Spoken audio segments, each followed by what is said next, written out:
episode of the Red Sox Unfiltered podcast. I am your host, Patrick Green. Super excited to be here for another episode. We are still in the midst of the off-season. Joining me, as always, is my lovely co-host, Dave Latham. Dave, say hi to everybody. How's it going, everyone? We're going back to the Super Bowl. I know it's the wrong sport, but I'm still riding that Cloud 9. Beat LA.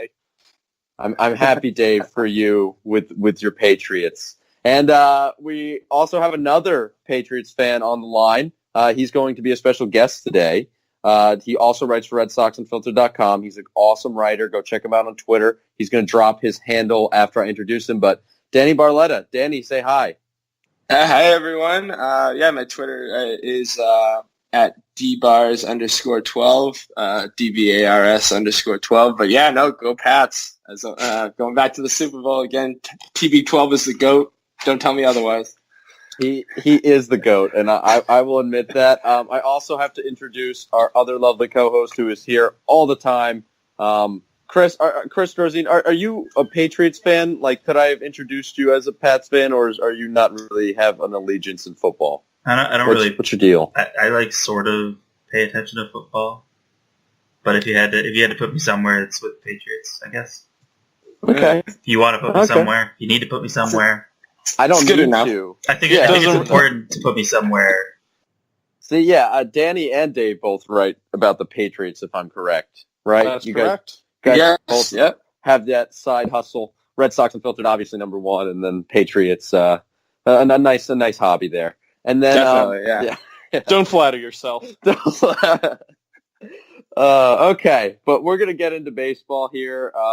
We've had some interviews in the past week with all the Chris's coming on. We had Chris Cotillo last week, but this week it's just going to be a standard banter episode, which are always super fun. And we got Danny this time, so it's going to be even more interesting to hear his insight on the team. You've heard our voices a lot, and there's a lot of similar topics. But so they had the winter. We're just going to start here. They had the winter weekend, the Red Sox, and they had it in Foxwoods. Chris, you actually attended the winter weekend, correct? I was there. I can't really say, like, I didn't buy tickets or anything because I'm cheap. But I so you didn't pick up any scoops? There. No, I was there. Any scoops? No, I passed one famous-ish person, and that's about it. I was there on Saturday night. I didn't get there Friday night because I was at a show on Friday night in Bridgeport, Connecticut, and then I ended up at Foxwoods the following night, and I basically ate a ton of food. And word of advice, if there's no price listed next to a drink on the menu, it's probably super expensive. I'm glad you learned your lesson. Yeah. If you have to ask, you can't afford it. Well, we had a couple of drinks, and afterwards we found out each drink was $36. Holy. Yeah, but they were more like wow. It was more How like many drinks did you have? Just two, but it was more like 3 drinks in one. So it was like if you wanted to break it down, it's probably closer to $12 a drink. I won't say where, mostly because no free ads. But don't give them the satisfaction. Exactly, but it's a well-known place in Foxwoods. It's a good place though. I enjoyed it, but before our drinks were done, we're at $72, which was living the high life, I guess. Wow. Oh, wow. But other than that, no. I just passed one semi-famous person, and he picked up his phone as soon as he passed me, so I couldn't even say hi. And who was the semi-famous person? It was John Feidelberg of Barstool. Oh, okay. Yeah, I walked right by the dude. Like, he looked right at me. I walked right by him. He picked up his phone, and then he kept on walking. I was going to say hi, but that didn't happen. So So that was Chris's winter weekend. Yeah, pretty much nothing happened. I won like $30 at a slot machine. Oh, Hey, wow. Yeah. Look at you go. Lost some money. Lost some money at the. I was going to say almost the drink. Yeah. But okay, let's get into Red Sox topics here. So, this has been the forefront of our attention since maybe November. It's been what everyone's talking about, and they've talked about this a little more on winter weekends, and that's Craig Kimbrel and the report that we love Craig Kimbrel, but it got a little more interesting when the Yankees signed Adam Ottavino. Yankees bullpen obviously is about 12 strong, and the Red Sox bullpen is about -12 strong right now. So it's gonna be interesting, but the Red Sox connection with Craig Kimbrel still seems a little aloof. The reports are coming out that it still seems unlikely that Kimbrel and the Red Sox have a reunion. But I want to get some updated thoughts. I'm actually going to start with Danny because he's got a fresh perspective on this Craig Kimbrel situation. So, Danny, tell me a little bit about what you're thinking about Craig Kimbrel and these reports coming out that it's still unlikely. Craig Kimbrel, obviously, unbelievable closer. He's one of those type of guys that a lot of teams would envy to have. We kind of took for granted. He had some rough outings last year, even in the postseason. No blown saves, but some rough outings. But it's just a guy like that to have, just always in the back of the bullpen. He's going to come in the ninth inning. A lot of teams don't have that. They have to go the closer by committee route. And it's just that's never a fun game to play. And it's looking more and more like that's what the Red Sox are going to have to do this year. And I don't really like the look of that. I mean, it is what it is. Craig Kimbrel is probably not worth the amount of money that he's asking for. But it's going to be tough. There's a lot of guys out there that and already in the Red Sox bullpen that could potentially hold down a closer role, but there's no other Craig Kimbrel out there. So obviously I'd love him to stay, but it's probably not in the cards as of right now. Yeah, and I think we've echoed that sentiment too. Both Dave, Chris, and I think we did. I think most Red Sox Nation feels similar to that. They love Craig Kimbrel, think he would be a stalwart in the back of the bullpen, but at the same time, the price tag is a little hefty, so they got to approach with caution. And if something were to become financially feasible as his market continues to develop, then maybe. But Dave, what are your updated thoughts?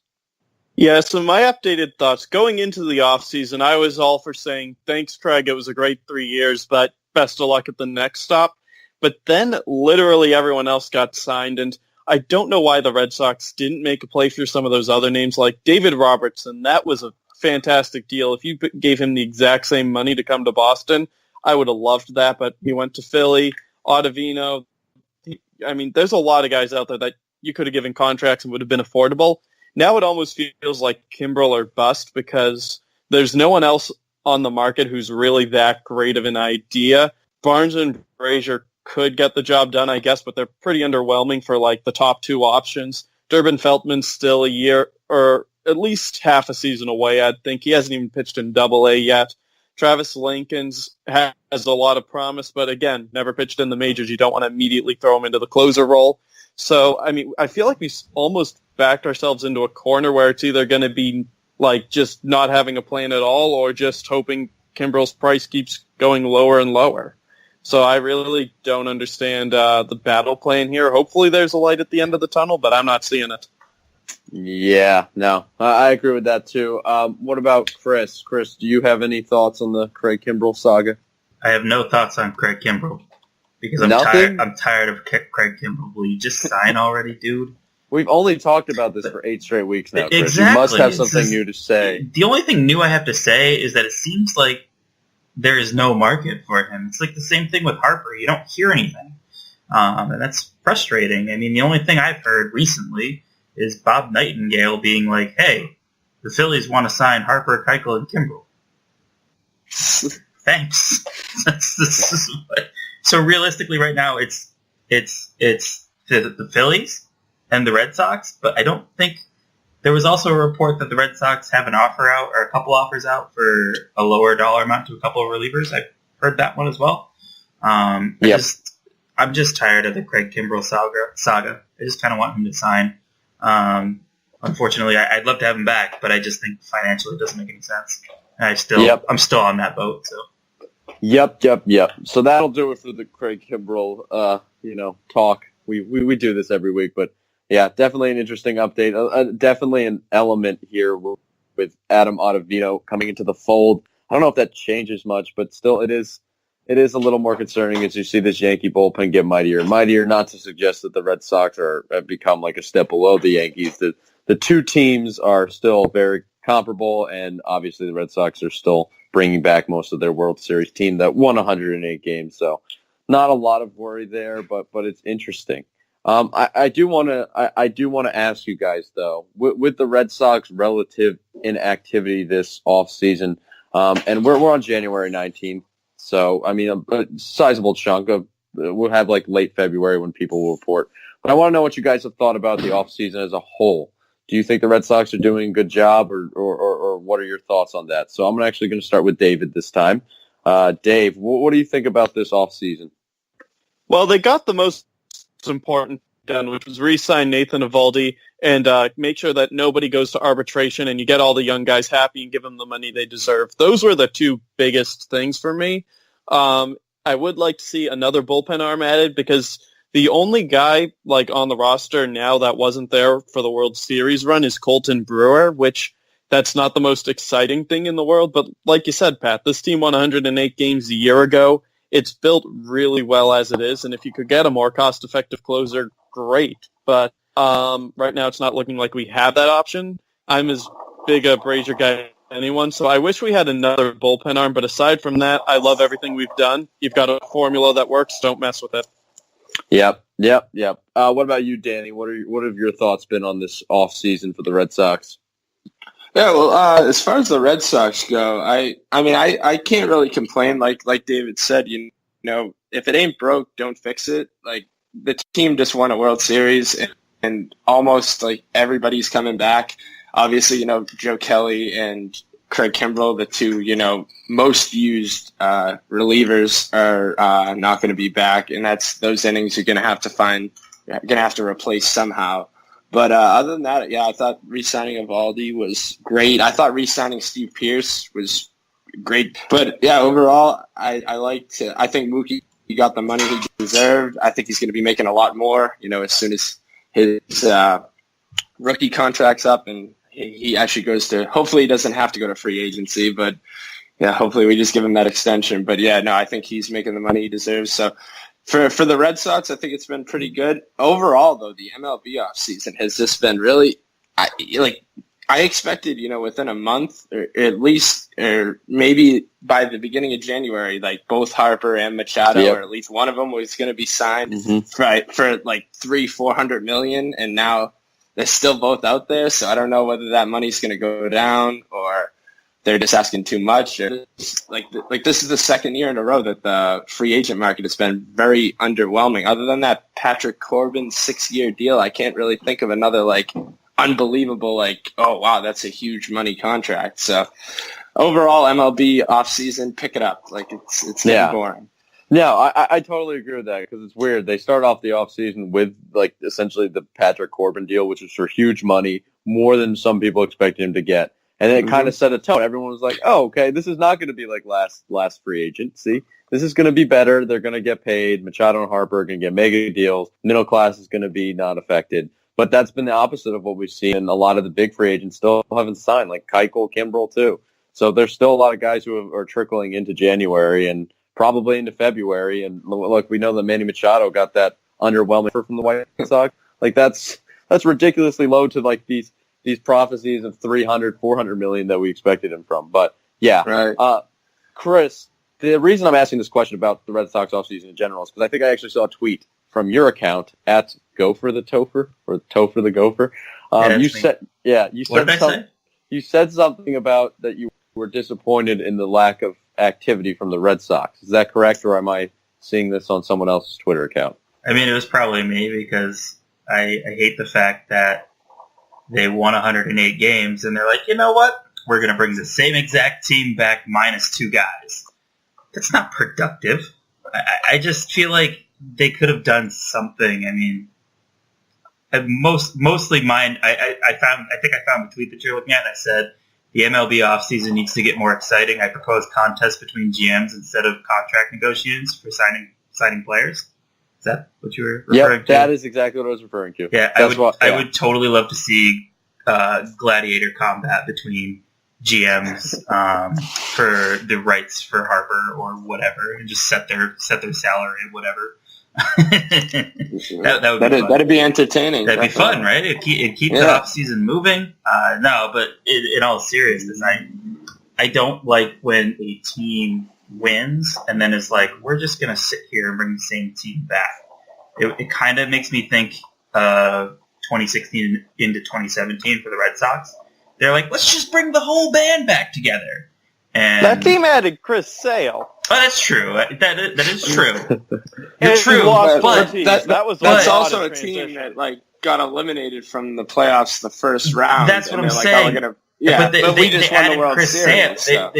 So, but still, you just added Chris Sale, and then it was like 2017 into 2018. You were like, all right, what are they going to do? And then they added JD Martinez, which is what they should have done this year. It's kind of like the bullpen was the clear weak point, and everybody's like, hey, bullpen, bullpen, bullpen, and the Red Sox are just like, nah, we good. And I still don't have concrete evidence, but I feel like teams that do nothing but subtract or nothing but re-sign everybody end up not performing as well the next year because there's regression coming. Like you can see that some of the performances were unsustainable. I'm not saying everybody, but some of them were, and I just think regression is more likely to happen than forward movement or even the same exact production. So that's why I believe there should be some addition. Yeah, and I saw that tweet, and I thought it would provoke an interesting discussion. I really like the gladiator thing. I forgot about that, but I think it'd be hilarious. I think you Quite should frankly. also talk to the MLB about joining the PR team. Can I should. counter that regression comment Yes, for a sec? yes. Okay, this is what I was hoping for. I agree that there is going to be Slightly. some players who are going to regress. Like I'll say right now, Mookie and JD won't be as good next year as they are this year, and this team probably don't say that. No, hear me out. They were stupidly good. Mookie Betts had a better year than Mike Trout ever did, but they were stupidly good, and they can't keep that up. They'll still be amazing players, but Rafael Devers is going to be another year older. Andrew Benintendi is going to be another year older. Chris Sale's going to pitch at least one game in the second half of the season. So there's a bunch of guys that are going to get better. Eduardo Rodriguez, there's another one that's a good bet to get better. JBJ.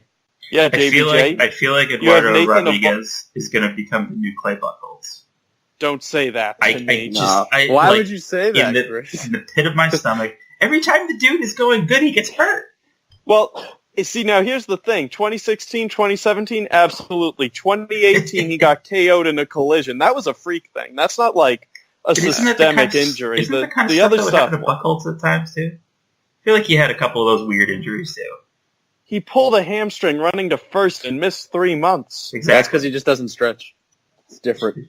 Sure. I do have a special love for Erod because I went to I think 7 Red Sox games last year and 5 of them Erod was pitching. Just happened to fall that way. So how many quality starts did he get? Out of those, Yeah. Geez, I don't. I know he went. I think 3 and I think he won 3 of the games. So he only lost one of the ones that any of those were quality.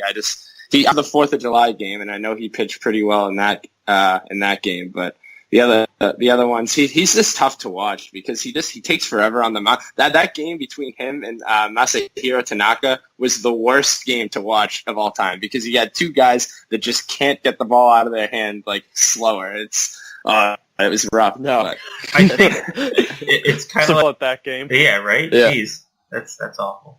Well, It's like watching David Price and Tanaka go at each other. That's like It's like that's rough too. Feel free to go make popcorn in between each pitch. I know. The Red Sox won 108 games, right? And I went to 2 games and they were 0-2. What are the statistical odds of me going to 2 That's games? brutal. Yeah. I blame myself for these 2 losses. That's why I did not attend any postseason games. I couldn't do that. Stakes were too high. I didn't have the money either, but stakes were too high too. Random fun thing for you.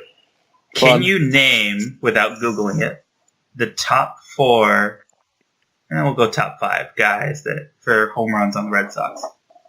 Yeah, can I do it This year? or should we go Yes, This year, Martinez? Yeah. Martinez and Betts, that's 1 and 2. Mookie, Yeah.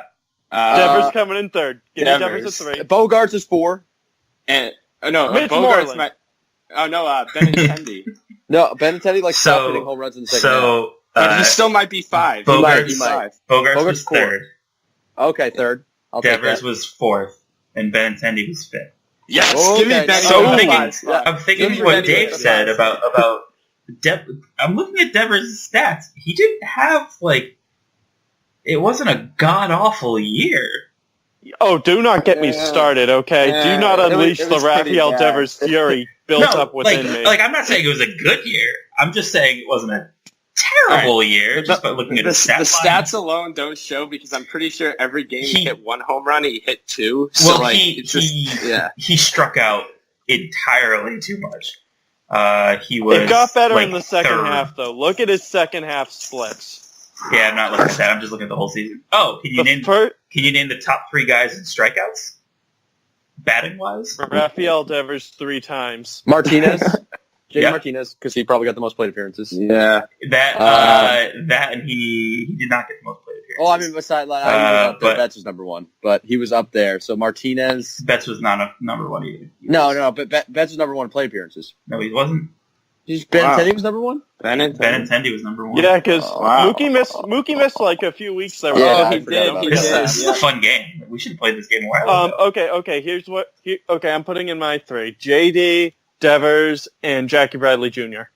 Can I put in my 3? Yeah, okay. JD, Xander Bogaerts, and Jackie Bradley Jr. I gotta go with Dave's. I agree with Dave. It's JD, JBJ, and then Raphael. Oh, I got it. Yeah. I switched him out. Good for you. Yeah. So money don't strike out. That's concerning. I guess he doesn't. And he doesn't walk either. He only has 38 walks. No, he doesn't. He just sets. That's concerning, but he's young, so. Well, no, I don't think he's ever taken a ball, has he? I feel like he swings at everything. That's the new Red Sox strategy. I liked it. It works for him. That's the new aggressive strategy. That's what it is. His Z swing rate, man, it's soared. It does not work for Sandy Leon. Sorry. I love Leon. I love Sandy. Beyond we all love Sandy, but he sucks. All right, so we're way off topic now.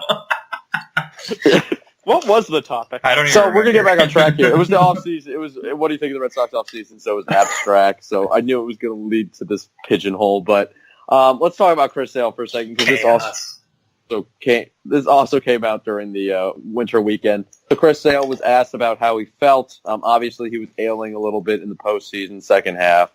But he said I'll read the direct quote. He said, good, really good, said Sale.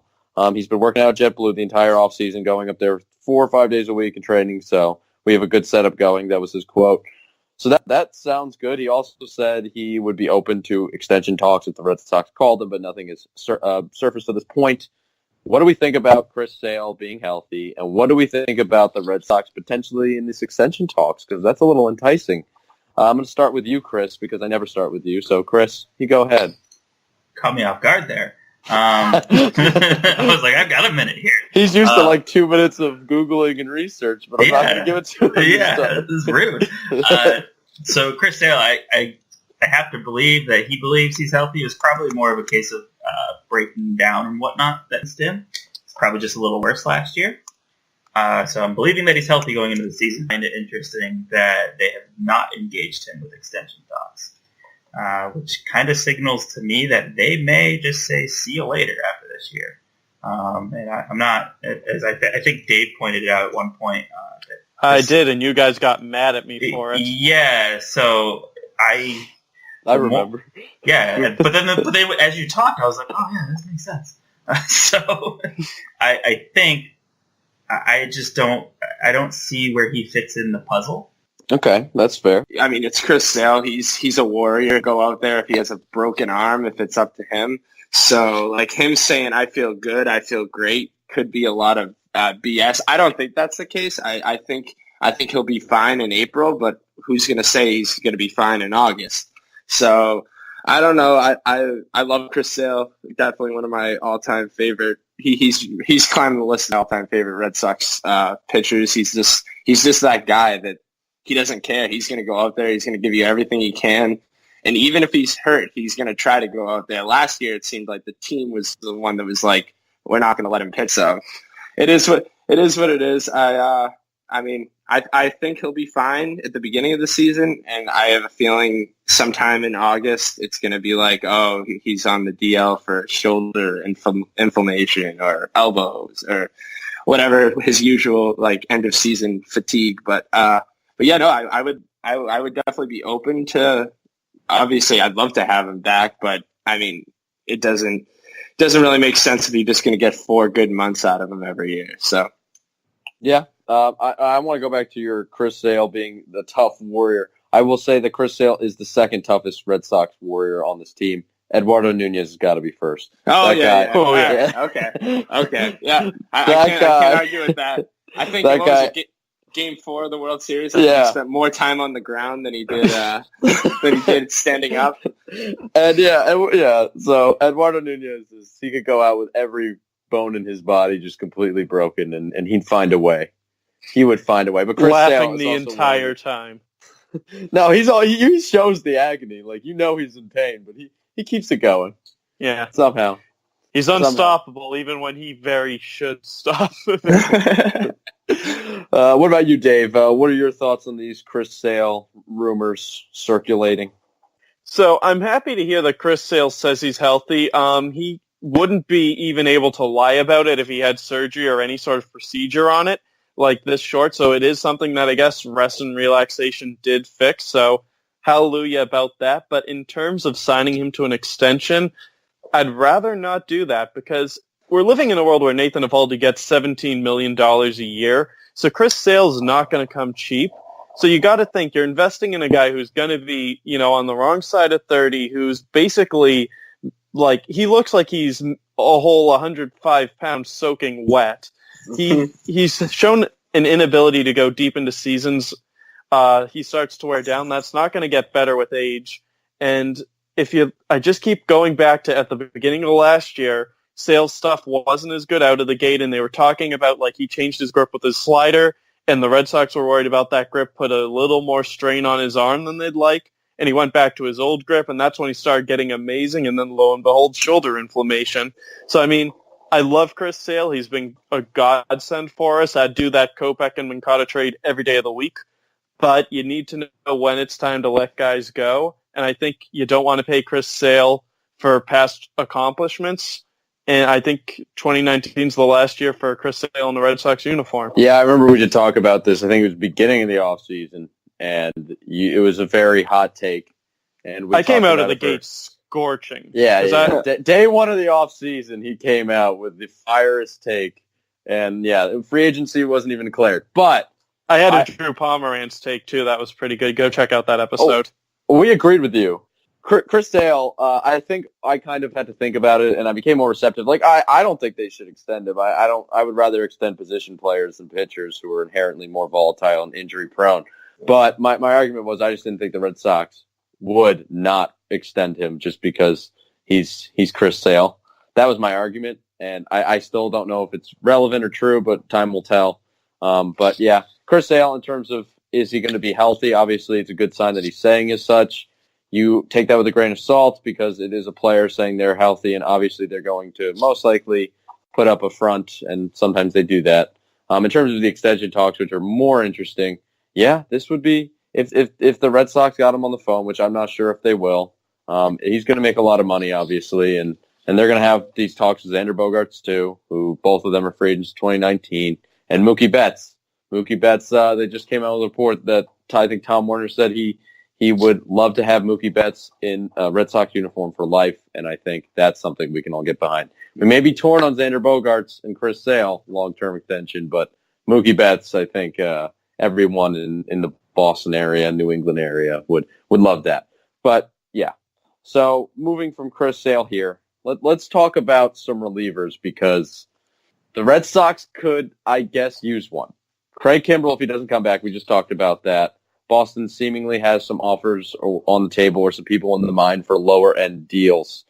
There was even a report connecting the Red Sox to Sean Kelly, but we got a Twitter question on at BoSox Unfiltered. We forgot to ask them. We usually ask on the Twitter account if everyone has any fan questions. We do have one from Scott Nadell at the_surfing_guy. Asked us of all the low-budget relievers still available, who do we think we want? So, Dave, I know you just talked, but I'm going to give you a chance to respond right now. All right. If you gotta give me one cheap option, give me Sergio Romo. He's my guy. I'm falling in love with, the potential of being adequate. He had a rough year last year. I looked up his numbers, but normally he's better than what he was.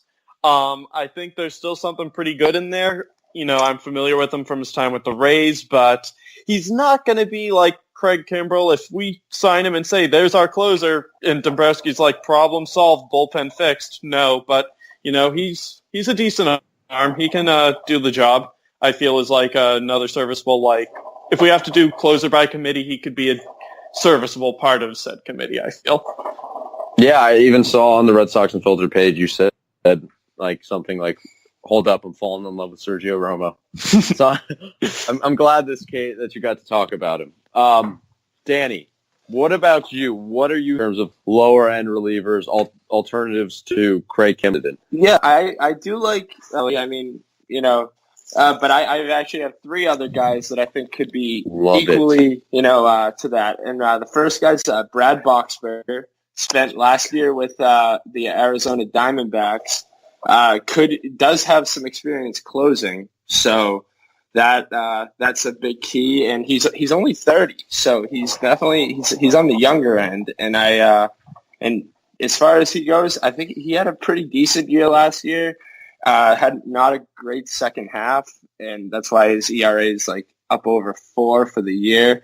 But yeah, and I think he would be the number one. A couple of other guys though would be Tyler Clippard and Oliver Perez, who are definitely older than Boxberger, but I think both of them had decent years last year. Actually, Perez had a very good couple of months with Cleveland.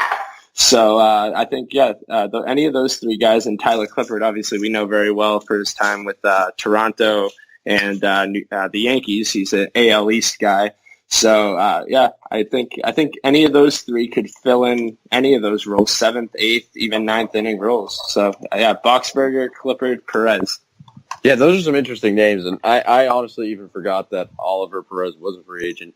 Brad Boxberger, I think that actually was who I was talking about. Brad Boxberger has that figure. He's got a nice track record, and as you mentioned, he's pretty young too. So that would be someone I would look at if I were the Red Sox. What about you, Chris? Who are you looking at? Does Greg Holland count as cheap? Yeah. Oh, he'll be cheap. I'm going with him. After last season, I'm rolling with him, and I'm rolling with Hunter Strickland. Mostly because I want to see Hunter Strickland punch somebody in the face. But because I'm all about entertainment value here, guys. GMs fighting each other, Hunter Strickland fighting people. I'm good with it. Let's do it.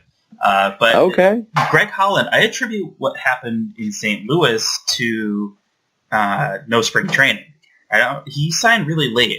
He didn't have a spring training, right? If I remember right. He no. basically had no spring training. No, he didn't.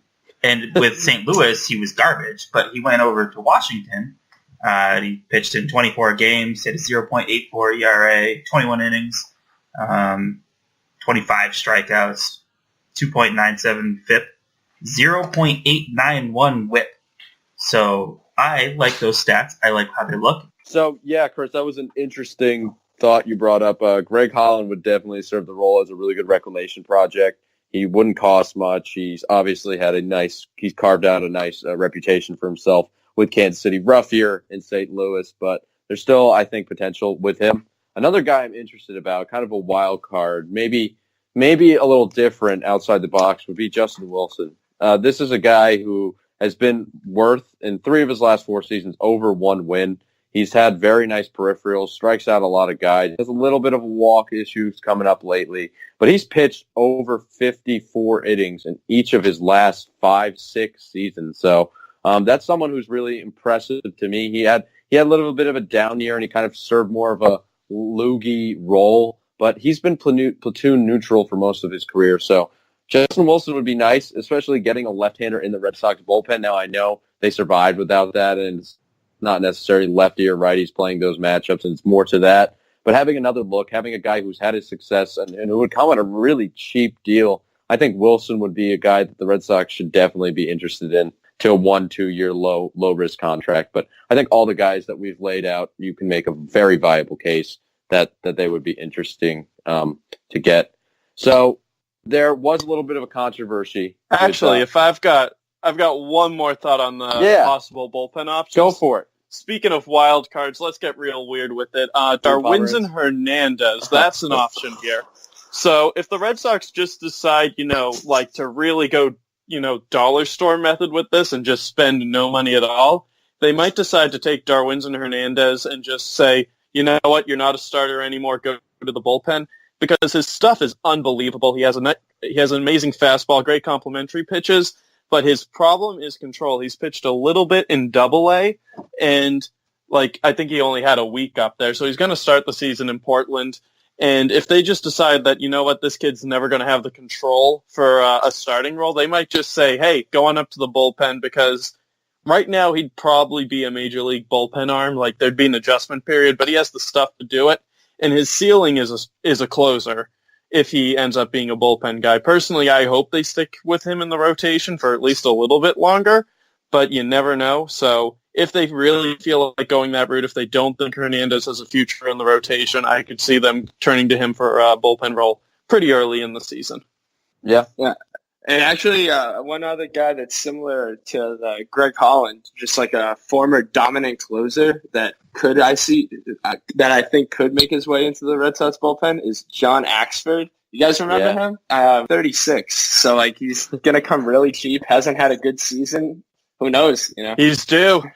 He's due. 6 sounds about right. I miss his glory days in Milwaukee, but yeah, all interesting thoughts. Dave's was interesting too. If they really want to go the dollar store method, they could take a little bit of a risk on Hernandez and see what he's got, because the kid is filthy. And Feldman will be up by June at the latest. So we don't even really need relief. We just need someone temporarily until June, until Feldman comes in and becomes the next Craig Kimbrel. Easy as that. You need a war body. So he is 12 years old. Let's not bank on him single-handedly saving everything in 2019. He'll be that guy in 2020, but he might need a year. He might need a little bit of time. But Durbin Feltman also very impressive. He obviously killed it in the minor leagues, but he still has he's such a young kid. But I would like to talk about this controversy, and it was. Make no mistake about it, it was one of the most egregious things I have seen with my pupils in my lifetime. So I don't know if anyone follows, but MLB Network does their top 10 list for every position every year, and it's around that season. They ranked right fielders recently, and to the surprise of every single person sitting in that booth, they have a shredder, which is an objective formula, comes up with a bunch of analytics and computes who they think should be number one. Or the top 10 list. They said that Mookie Betts was the second best right fielder, and number one was Aaron Judge. This has been a great offseason for Mookie Betts, but that's just got to sting. What more do you want this guy to do? Solve world peace?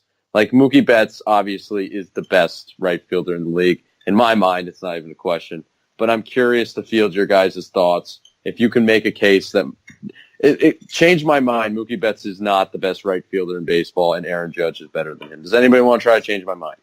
I'm asking the wrong crowd. I'm not your man for that. I don't want to change your mind.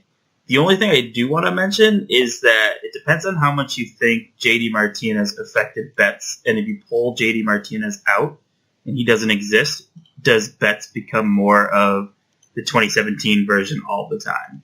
And that's an intangible. 2016.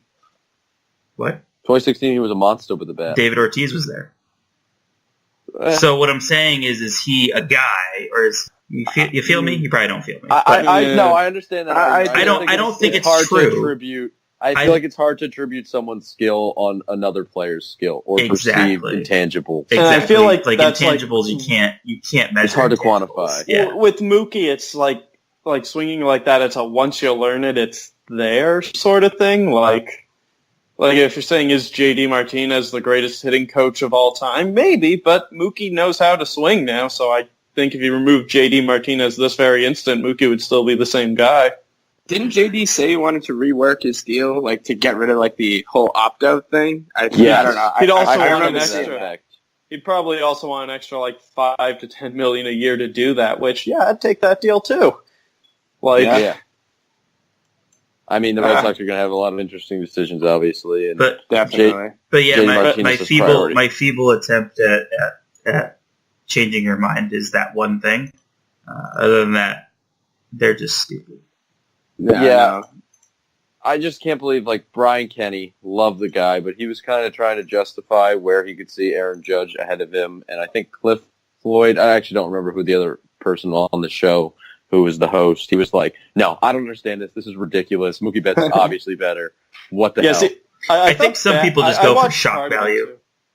Yeah. Shock value is a thing. There are people that do that. It shocked me. It definitely had me quivering in my boots. That's one of those things, like that shredder, you know, like it can take in all the stats or whatever, but like if you just watch a few games, you know that Mookie is the better overall player than Aaron Judge, and it's not really that close. So. Yeah. I mean, even like the funny thing is, even if you look at like the advanced sabermetrics, like if you look at WAR, Mookie Betts edges him over the past 2 years by like a huge margin. Like there's like a significant gap. So even if you're looking at like mainstream analytics, I don't know. You can't even mount a coherent argument. So I don't know what Shredder's doing. Yeah, I think Shredder's argument was that like Mookie's 2018 was so oh my god that it like sort of artificially this is their argument, and it's not one I agree with. That his 2018 season was just so oh my god that it kind of boosted him, whereas Judge from 2017 to 2018 was more consistently the same guy.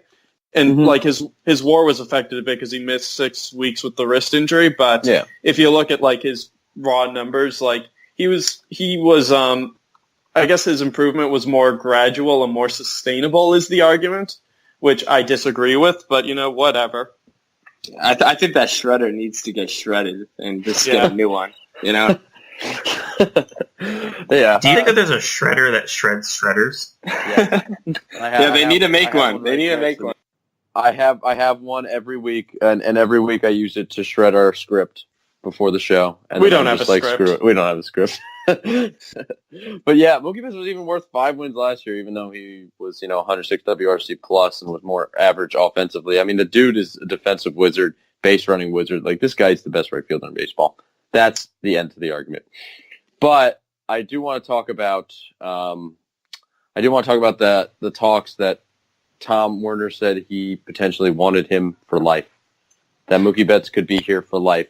If you could sign Mookie Betts for life right now, let's say the rest of his career for $500 million, just sign it off. Would you do it? And this is like a rapid fire question. Yes. Wait, is there opt-outs? No. Who cares? No. Yes. So you just give him $500 million for the next. risk. How old is he? For the next however many years. Say 14 years. Yeah. What's that average? That's not bad. What's that Dave, average? I don't know. Like Math me. 500 over 14. Here we go. He's got to get out his pencil. That'd be like $25 million a year, roughly. 25? Yeah. So that's palatable. That's very palatable. But that's saying he has a 14-year career left. I'd take that. But if you shrink that down. But yeah, so let's segue here and do our rapid fire segment.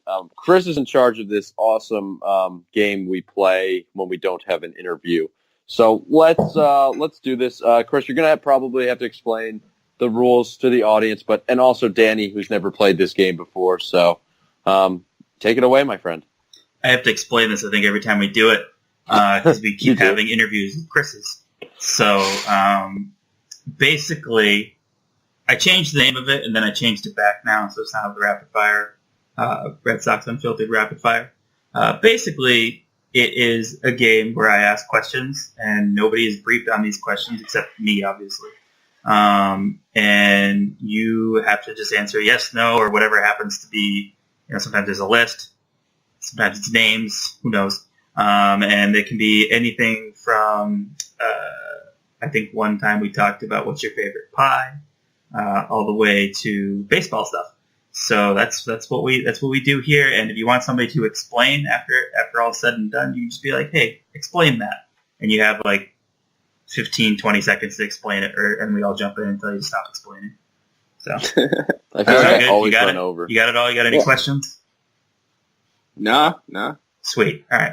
So I've got 9 of them. 9 of them tonight. So I was going to go for 10, but I left my little flashy thingy at 10. So that's where that went. Number 1. Did the Yankees actually upgrade their bullpen over last year? Dave, you can answer first. No. Danny can answer second. Yeah. Pat can answer third.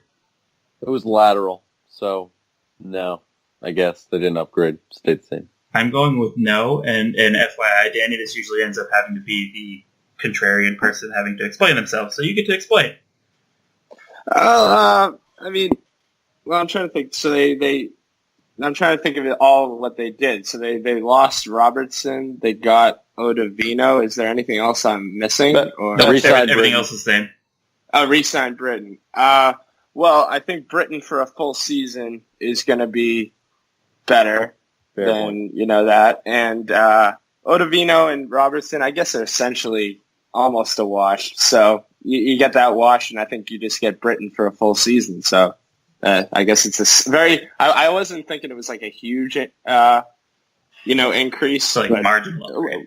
Marginal increase. All right, moving on. Will Machado or Harper sign first? Just shout out your answers. It's more fun that way. Chaos is fun. Machado. Machado. So I heard 2 Machados and a Harper. Don't ask Yeah. me to explain because Yeah, Machado don't just... really.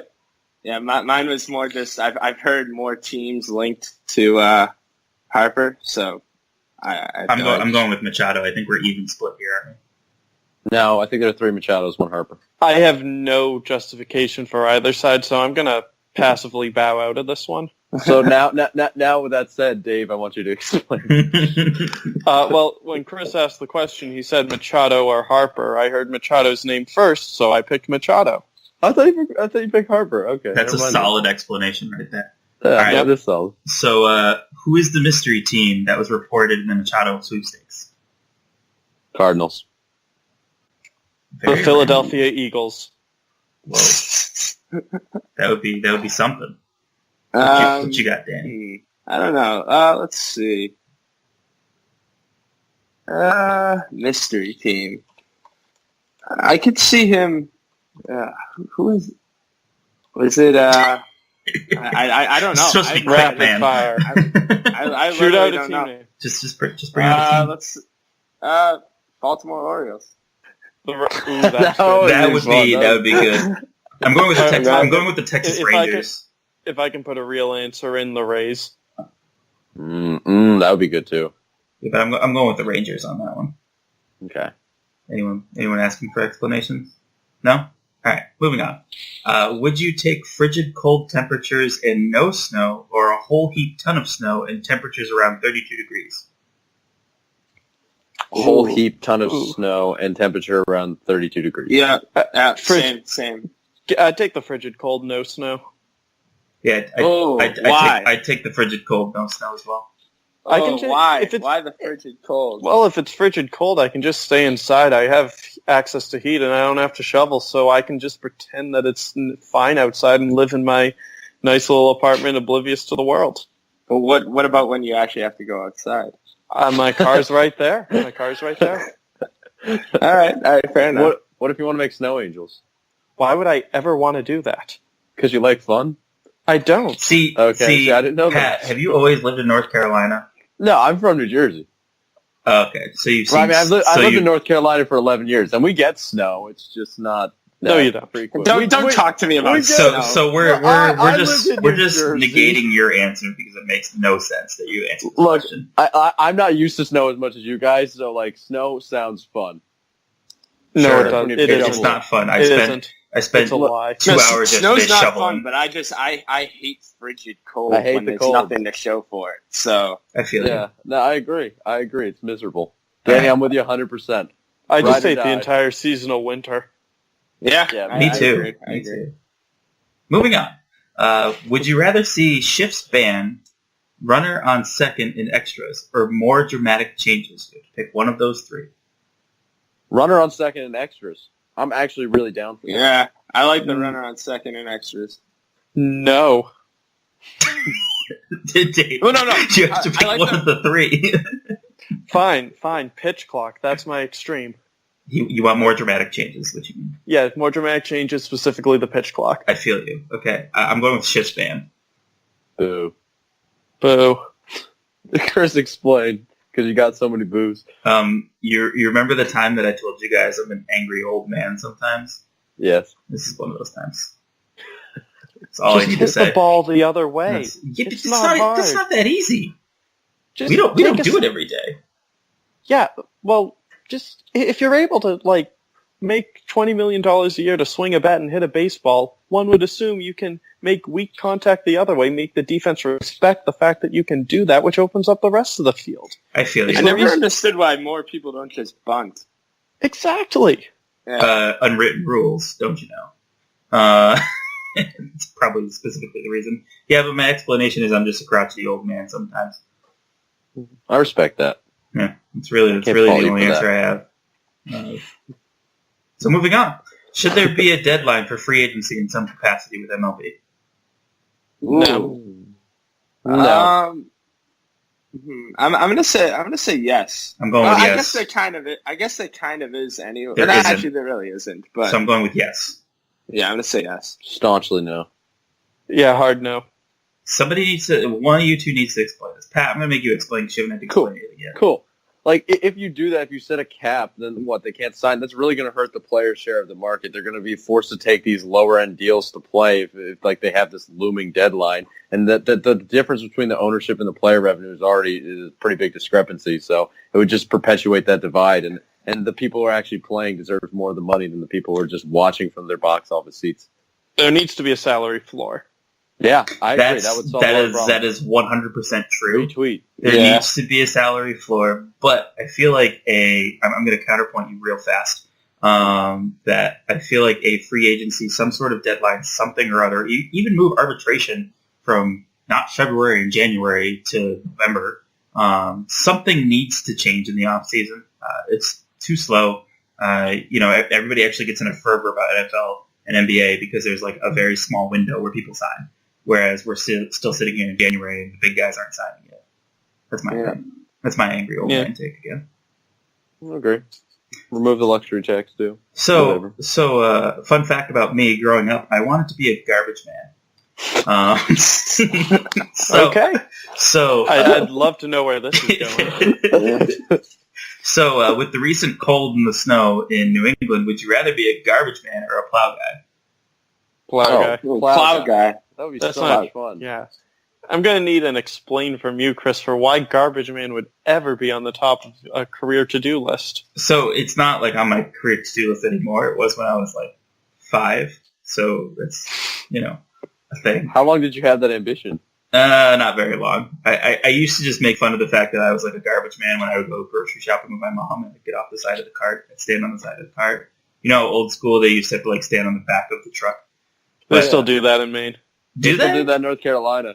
Do they? Yeah, they do that. Well, around here, there's this dude that just comes by and like the little fork comes out, he lifts it up and flips it into the truck. Oh, really? Yeah. So he's got it pretty good. We don't have none of that high-tech life up here in the woods in Maine. That high-tech tomfoolery. Yeah, none of that. Or the pastoral South. Nothing here. All right, this I one. mean, I'm not that far from you, and I've never seen one of those fork things. So. I think they do it. I think Think they you're do the it only one? in rural places more than they do in like cities. Because I lived in Worcester for a while, and there was that guy that used to like run along the side of the truck. So I think it's when you have to like stop a lot that they don't do it. Oh, okay. Because it's easier to just kind of keep the truck moving and have the guy like jump out and throw it in as you're going. I guess I don't know. Yeah. I can't pretend to know the ins and outs of the garbage world. So moving on, you guys may need to take out your Google sticks real fast, and I will give you time Google's to eat up. Google's up. it. Nope, I'm going in blind. I like it. You can only have one of these. The other is wiped from history. Would you want 2017 Drew Pomeranz or 2010 Clay Buchholz? 2017 Drew Pomeranz. 2010 Clay Buchholz. Yeah, I'm gonna go with 2010 Clay Buchholz. I'm doing 2010 Clay Buchholz as well. Drew Pomeranz of 2017. Why, Dave? I refuse to ever want anything to do with Clay Buchholz. That's about as simple as an answer as I gave for the shift band things. I like it. Sure.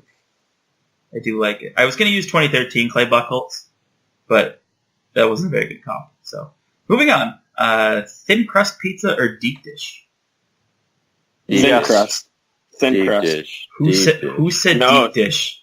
dish. Me. Oh, the person that lives not near a good pizza place. Apparently not. Jesus, dude.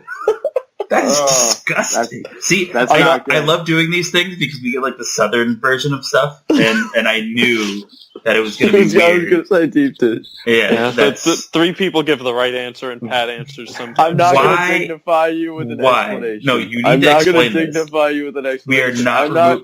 We're Look, not that's moving how on my until you taste explain. buds work. That's how my taste buds work, man.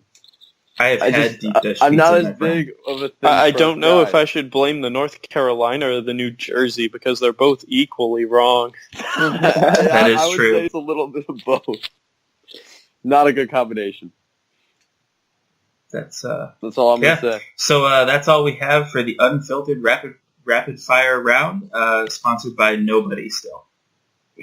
So back to you, Pat, for the weather. So it's about 28 degrees now. It's a lot colder than that. Yeah, Yeah. it is. Wait, It's what is really it in North funny. Carolina? It's 1 like- degree where I am right now. Yeah, it's Fun one- fact, 1 it's degree. in 1 Stores, Connecticut. degree. 1 degree in Stores, Connecticut right now. It Not is- even lying. It is Let's 1 see what it degree is up in Durham. It's 1 It degree in is Sturbridge, 25 degrees Massachusetts. here, and I'm freezing my A off.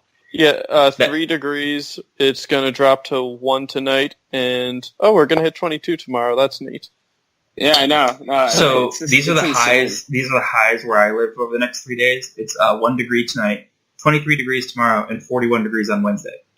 That's New just England. stupid. 43, 54, 57. It's Yeah, cold. Pat. That is not That's cold. not Pat. cold. That's like t-shirt There's weather, my rain, friend. too. There's rain, too, in my defense. All right, Hate the rain. me too. Yeah, More the than rain. cold. The rain sucks. The rain Yeah, sucks. not a friend. Rain any season, just god awful. But yeah, that's gonna do it for this episode of the Red Sox Unfiltered podcast. I want to get some departing thoughts from you guys before we go. So, Dave, you got any departing thoughts? Once again, beat LA. Let's go Patriots. Oh, yeah, good one. Danny, you're gonna say go Patriots too? Yeah, I got to echo that thought. That game yesterday gave me a heart attack, but Worth yeah, it. it was worth it. It was a great game, and I love having the Patriots to get me more championships. Let's do it. Yeah, I actually had money on the Patriots, so thank you guys on behalf of my wallet for that. What about you, Chris? What's your departing thought? Trade Sandy Leone. Yes, absolutely do that. My departing thought is I've gotten through this episode without you guys giving me crap for the Bryce Brents thing that was mentioned last week. He hasn't done anything, man. Yeah, of course, he's not going to do anything all season, but I thought you guys would still hound me for that. It's not spring training yet. Once spring training comes, he gets a hit. We're gonna be Literally all over it. his first hit. His first hit, my man. I think I made a mistake of bringing this back up. His I- first non-strikeout. Actually, I'll take. Did a you walk. forget? Did you forget? Or did I just bring this back up in your consciousness? No, I remember. I remember everything. I never forget. No. Never forget. Okay, guys, but for real, that's going to do it for this episode of the Red Sox Unfiltered podcast. You can listen to us on a variety of platforms, including SoundCloud, Spotify, and iTunes. If The Grueling Truth, which is our affiliate, puts us on their many platforms such as Stitcher, iHeartRadio, you can also listen to us on there.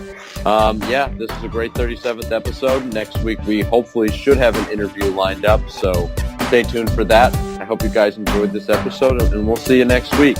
Go Red Sox.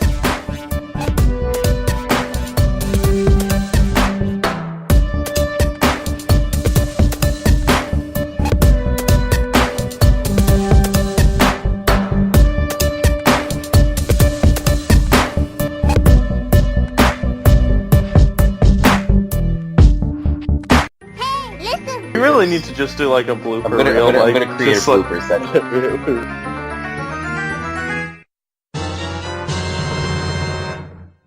The youngest dad You're going became down a dark road. No, age 13. See, Chris, it's not even possible. Can I tell you something about Connecticut drivers I learned this weekend?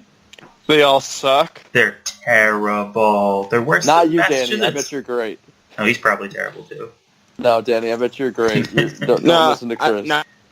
It is so weird how states like outside of New England don't work like New England at all. Because like when I was in college, there was like a kid I knew that was like in California and that lived in California, and he had a friend who lived in Northern California. And one day they were talking about how they're pissed that it's like too far to drive to see each other over break. I'm like, what are you talking about? You live in the same state.